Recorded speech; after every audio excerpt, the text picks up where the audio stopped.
9 Unknown of Ashoka the Great. As for India, we apparently had one of the oldest and largest secret societies, called the 9 Unknown Men, founded by Ashoka the Great over 2000 years ago. We had heard of many strange theories in the world, but the story of 9 unknown men is not just the story, it has strong evidence and relation with the history of India and the world. Let us check out the whole story. You may have heard of the Illuminati, the Priory of Sion, or Opus Dei, but long before they entered the scene, some 2000 years ago, the Indian secret society was born. If myths are to be believed, the 9 unknown men can be one in every of the oldest secret societies within the world. As Indian roots belong to the oldest civilization, and so on, this place still have many secrets to be revealed, and 9 unknown men are one of those secrets. What is 9 unknown men of Ashoka the Great? Legends say that this secret society 9 unknown men was founded by Emperor Ashoka the Great after his bitter victory in the Kalinga War, in the hands of the wrong men. It was then that he created a group of 9 men in their honor with the responsibility of collecting, developing, and testing new scientific theories.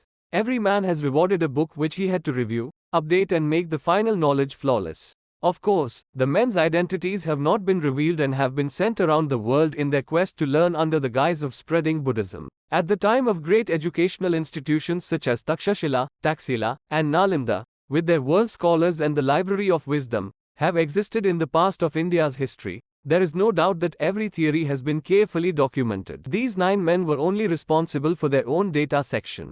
Some say it was done so as not to let greed take its responsibility. When one was to retire, have health problems, or die, a successor was carefully chosen to carry on the task. At any time, there could only be 9 men, no more, no less, and they could come from any corner of the world. The only goal was to protect their scriptures with their life and not to let powerful ideas fall into the wrong hands. The number 9 has a special meaning in the Indian context, with 9 celestial influences, according to Indian astrology, 9 universal elements, according to Hindu philosophy, and the courts of the emperors with 9 influential men. Are they real or only a myth? The author, Talbot Mundy, owes his extensive research on the subject to transcriptions written by the great Emperor Ashoka himself. It was explored in more detail in the novel Le Matin des Magiciens by Louis Pauwels and Jacques Bergier, where they claimed that Pope Sylvester II had encountered the company and had died a mysterious death when he attempted to reveal to the public a secret device he had acquired. 19th century French administrator and writer Louis Jacqueliot also claimed responsibility for the existence of the company. However, if they truly exist as some of the most brilliant minds, why haven't they saved India from plunder, death, and slaughter?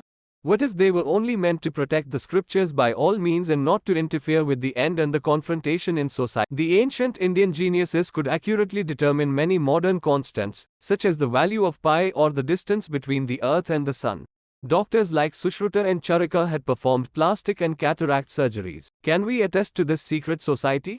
In another mythical idea, great men of the mortal world, such as Pope Sylvester II, Dr. Vikram Sarabhai, Sir Isaac Newton, Albert Einstein, and Dr. APJ Abdul Kalam would have been part of this society, intended to disseminate snippets of information for the advancement of society.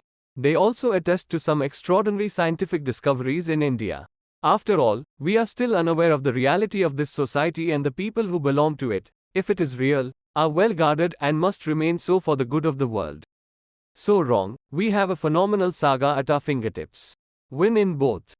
So the conclusion is, Emperor Ashoka would have believed that knowledge is power, and the key to preserving this power is to collect, cultivate, and use knowledge in a way that can be used for great deeds, but can also be used for great deeds.